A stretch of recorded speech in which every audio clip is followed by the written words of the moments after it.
Penyebab kenapa kolesterol tidak kunjung turun.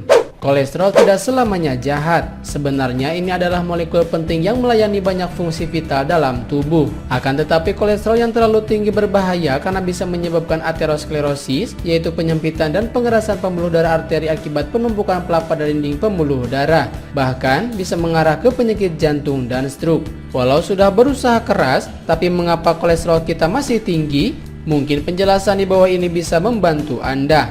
Yang pertama, pengaruh genetik yang diturunkan dari keluarga. Satu hal yang sulit diubah adalah risiko genetik yang diturunkan dari keluarga. Menurut Rajhanwala MD, ahli jantung dan direktur terapi digital dari Amerika Serikat, jika seseorang memiliki gaya hidup yang relatif sehat namun kadar kolesterolnya tinggi, misalnya LDL di atas 160, mungkin orang itu memiliki beberapa komponen genetik yang menyebabkan kolesterol tinggi. Contohnya adalah hiperkolesterolemia familial, yaitu kondisi bawaan yang menyebabkan kolesterol terakumulasi dalam aliran darah. Penderita HF memiliki kadar kolesterol darah yang tinggi sejak lahir. Mereka rentan mengalami aterosklerosis dan penyakit jantung koroner pada usia muda. 2. Ada lemak tersembunyi dalam makanan yang kita konsumsi.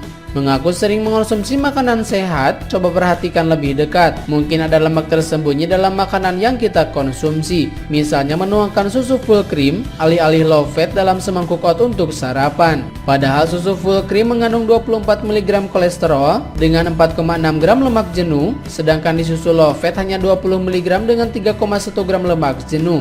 Mengutip American Heart Association, bukan hanya lemak jenuh yang perlu dibatasi, tetapi juga lemak trans. Keduanya meningkatkan low density lipoprotein atau LDL atau kolesterol jahat. Makanan yang perlu dikurangi adalah daging olahan, daging merah seperti sapi, kambing atau babi, gorengan, mentega, dan keju.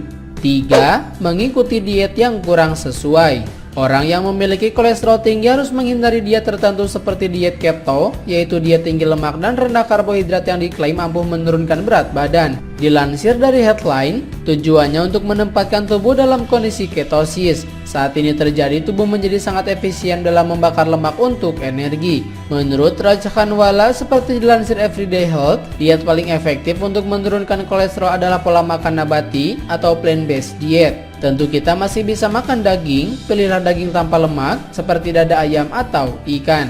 4. Memilih jenis olahraga yang kurang tepat.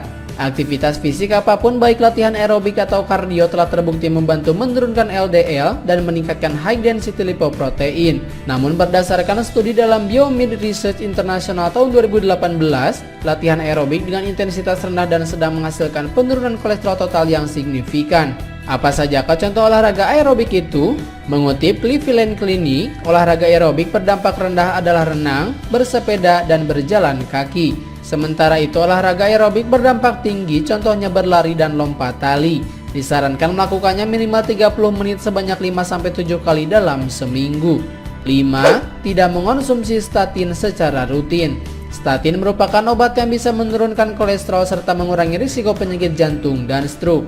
Dilansir Mayo Clinic, statin bisa membantu menstabilkan plak pada dinding pembuluh darah dan mengurangi risiko pembekuan darah. Salah satu yang banyak digunakan di Indonesia adalah simvastatin. Obat statin telah membuat dampak yang luar biasa dalam menyelamatkan nyawa. Namun supaya efektif harus diminum persis seperti yang diresepkan dokter. Dokter akan memberitahu kapan kita harus meminumnya dan dosisnya. 6. Tidak memasak sendiri dan lebih sering makan di luar. Sekilas poin ini terdengar tidak masuk di akal. Apa hubungannya memasak sendiri dengan kolesterol yang tak kunjung turun? Mengutip Everyday Health, saat makan di luar kita tidak tahu bahan apa yang digunakan dan bagaimana makanan itu dimasak. Mungkin makanan yang kita pesan dari restoran dimasak dalam minyak yang dipakai berulang-ulang. Dengan memasak sendiri, semua berada dalam kendali kita, baik dari bahan, cara memasak, kebersihan, hingga porsi yang disajikan. Bukan berarti tidak boleh makan di luar sama sekali, hanya saja pastikan tempat makan tersebut sudah memenuhi aspek-aspek yang telah disebutkan. 7. Pengaruh obat-obatan tertentu.